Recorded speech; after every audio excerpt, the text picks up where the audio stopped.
Actually, you have already touched upon my next question, which is thinking about our Turkish friends who travel widely around the world.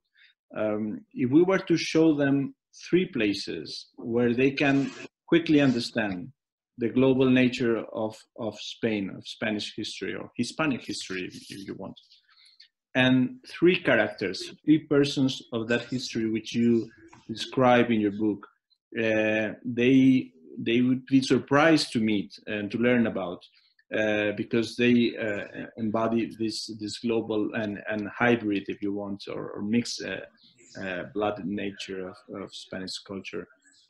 Which ones would you choose? Which ones would you suggest? Well, very difficult. There are dozens, hundreds of them. But since we are talking to our Turkish friends, I would like to start by someone who made a trip to Central Asia via Turkey. His name was Clavijo. He was an ambassador of a Castilian king, Henry III, in the early 15th century. You know that, and it's not a secret, that Spain and Turkey were, let's say, enemies and adversaries for a long time. Because of that, because they were expanding and expansionary powers. So, and they belonged to different religions, to different cultures.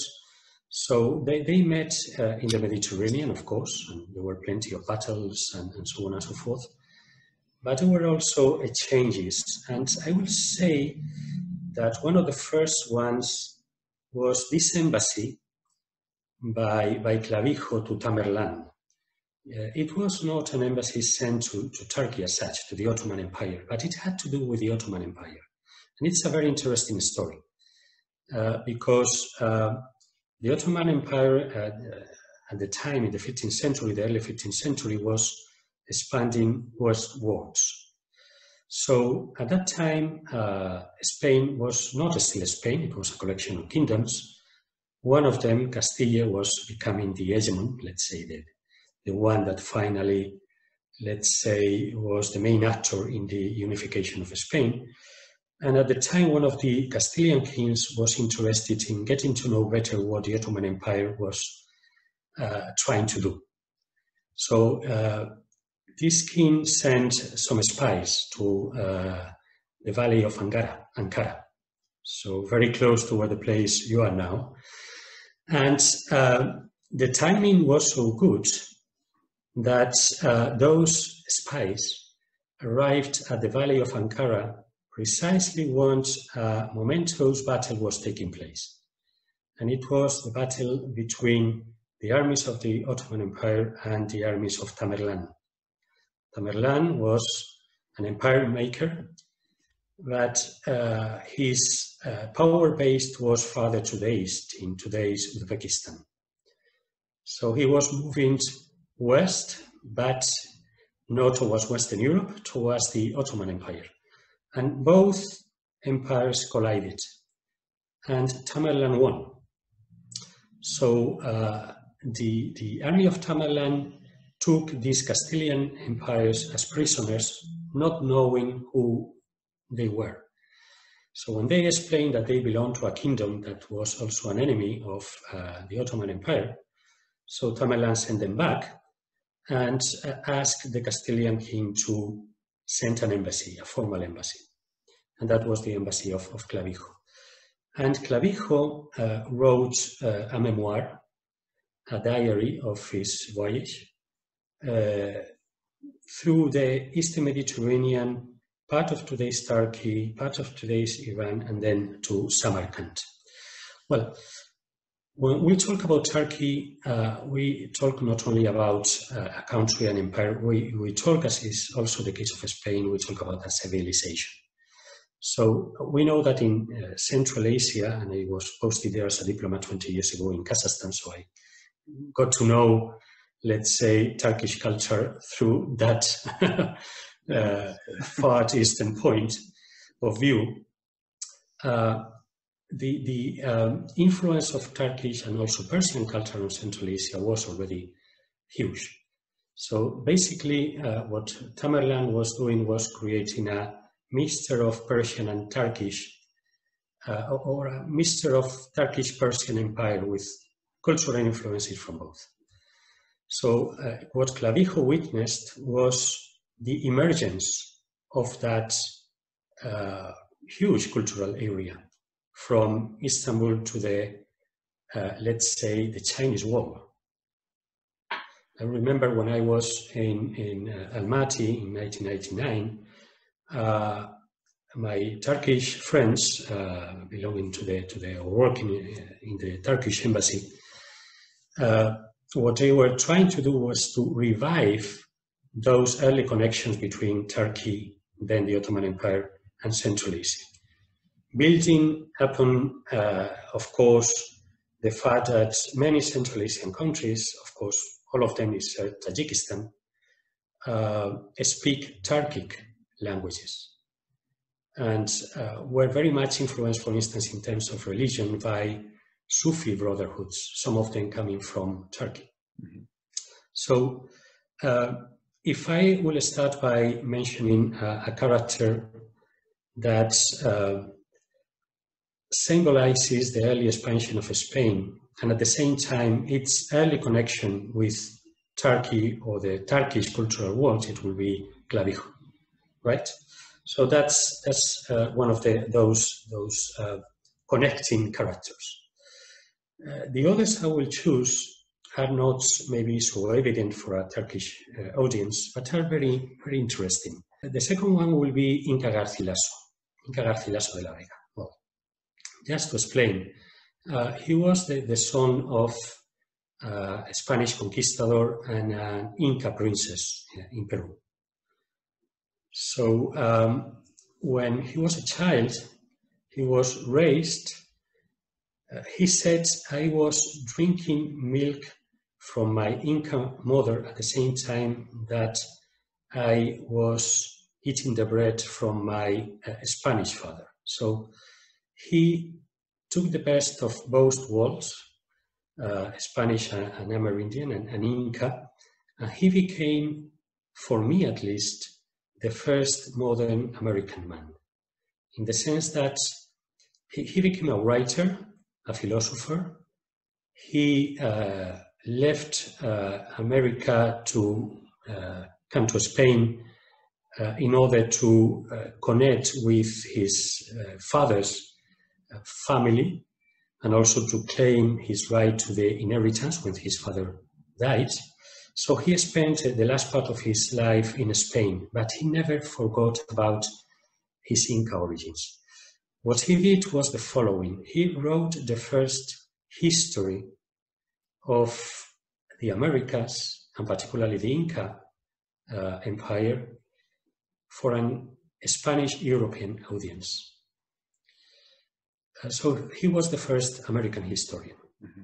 But more than that, he was the first American who commented on European philosophy. He wrote a translation of the Diálogos de Amor, the love dialogues, by a Neoplatonist Jew,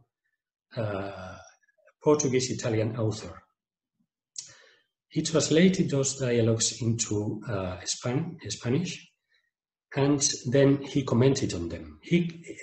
Imagine, I mean, here you have a half Inca, familiar with Latin, with Greek, with Italian, with Spanish, with Neoplatonic philosophy, with classical philosophy, and being able to bridge the gap between the Americas and Europe in such a way, because he was also a wonderful writer, that he embodies precisely the mingling, the connection between two worlds that had been apart from most of the history. So Inca Garcilaso for me is another pivotal character in the history of global Spain. The third one, as I said, there are many. I mean, I should be talking about Velázquez, Goya, about Góngora, Lope, Quevedo, Calderón. I will be talking about, I mean, so many. But no, I rather prefer to choose those theoretically minor characters, in the sense that they are not well known beyond Spain or the Americas, and even within Spain and the Americas, they are not very well known, but who represent that global character of Spanish culture, that capacity to connect. So the third character, and I'm sorry, but I will have to talk about a fourth one, which comes to my mind now, but the third character will be another Amerindian, Domingo Chimalpahin, who lived in Mexico City, and who, for the mature years of his life, he wrote a diary. And in that diary, he wrote everything that happened in Mexico and the world, and the wider world during his lifespan. And it's amazing. I mean, because one day he could be witnessing the arrival of a Japanese embassy in Mexico on their way to Europe. Another day he will be commented on the assassination attempt against King Henry IV in France. Another day he could be writing down or jotting down his, scribbling down in his diary about the passing of a comet. So here you have an Amerindian writing both in his vernacular language and in Spanish about events that were so far away from his daily life, but with which he was familiar with, thanks to the fact that Mexico at the time was basically the center of the world. Mm-hmm. I mean, again, not Madrid, not Rome, not Naples. I mean, the place where East and West and the Americans met were in places like Mexico, or Cuzco, or Lima, or Panama, or Manila. And Manila brings me to the fourth character that I will comment on. So you have Clavijo, which a little bit symbolizes the meeting between Spain and Central Asia. Then you have, because we forgot about Central Asia or Eurasia and we moved to America, the Americas in the 16th century, you have a character like Inca Garcilaso or Chimalpahin. And then you have another wonderful character, a Spaniard of Basque origins, Andrés de Urdaneta. And if you ask me to say a name that symbolizes the emergence of globalization, that will be it, Andrés de Urdaneta. Why? Well, his life could make a very interesting Hollywood movie. And I hope that one day one could be made about his life.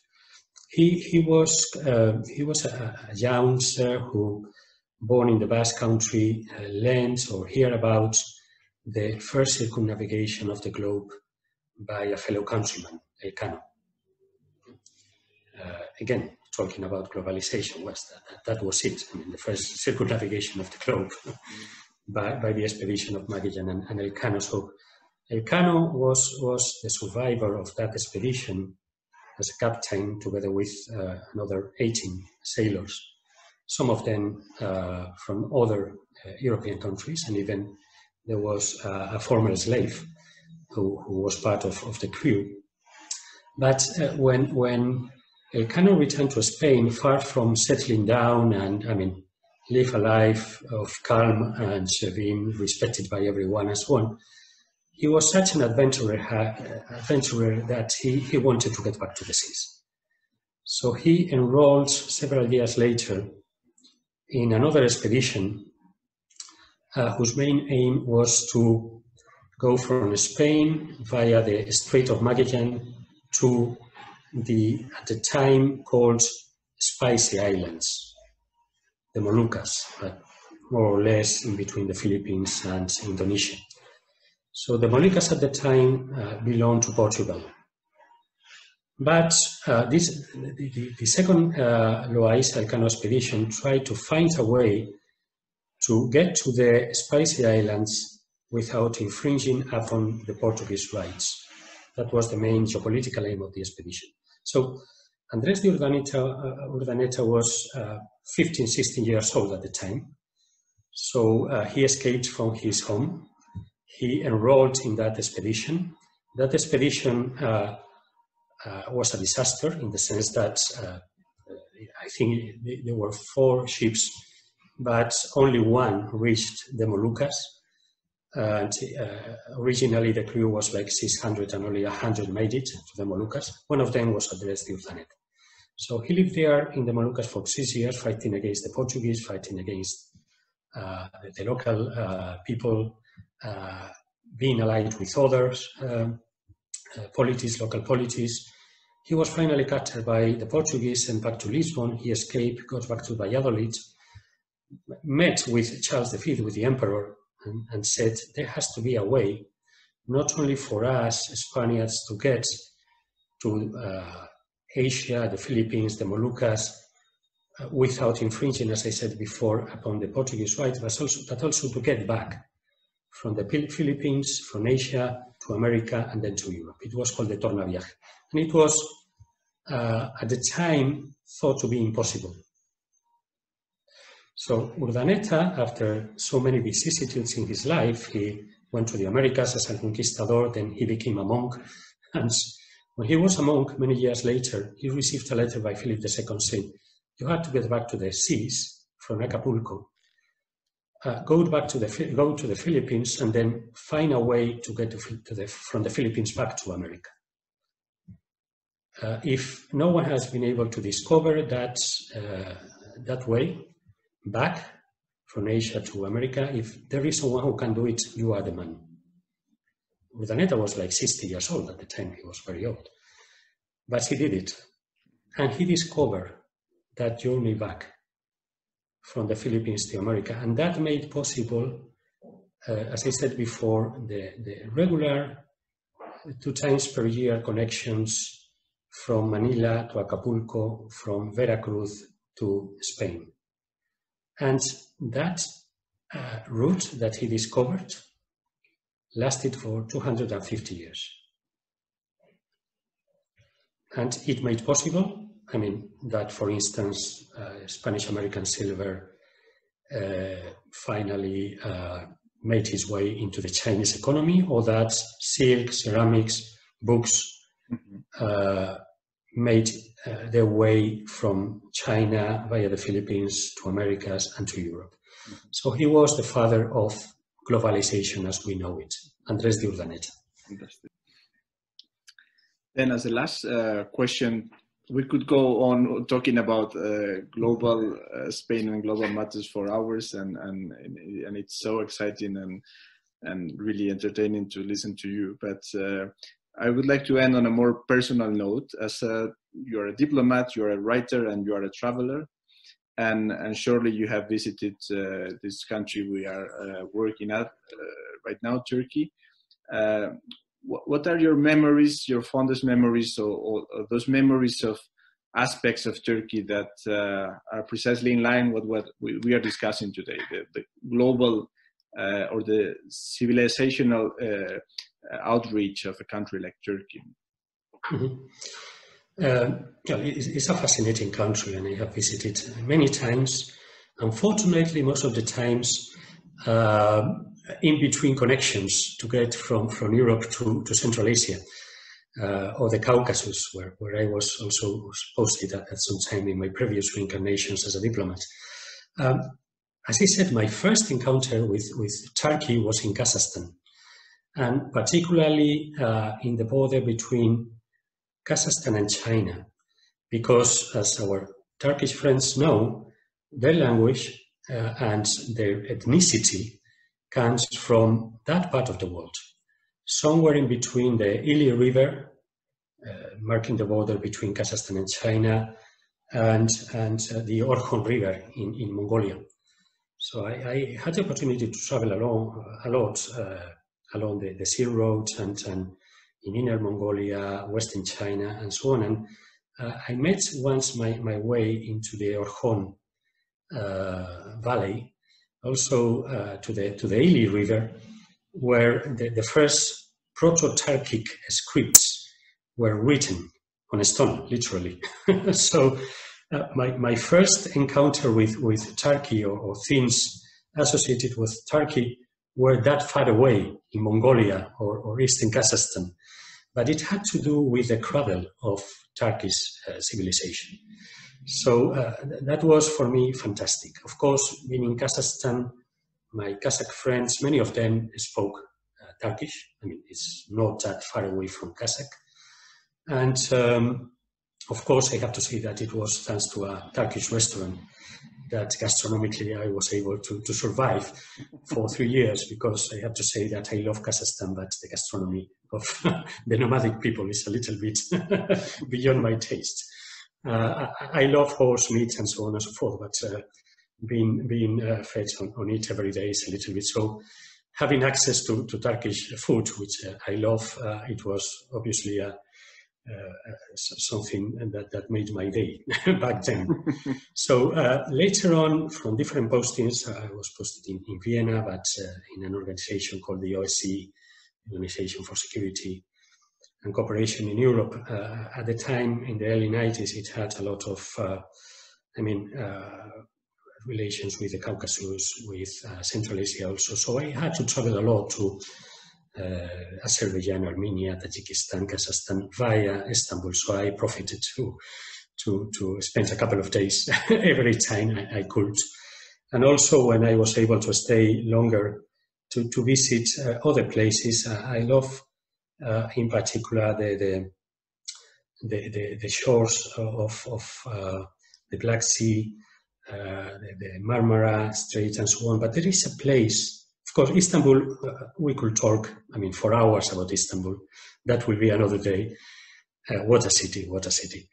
But the place fascinated me the most, because I love archaeology, was a place called Göbekli Tepe. And it's an archaeological site, I think it's southeastern Turkey, which is fascinating because it is the site where the first sacred place has been found. The first, call it temple, call it church, call it a Paleolithical Stonehenge type kind of worshipping place.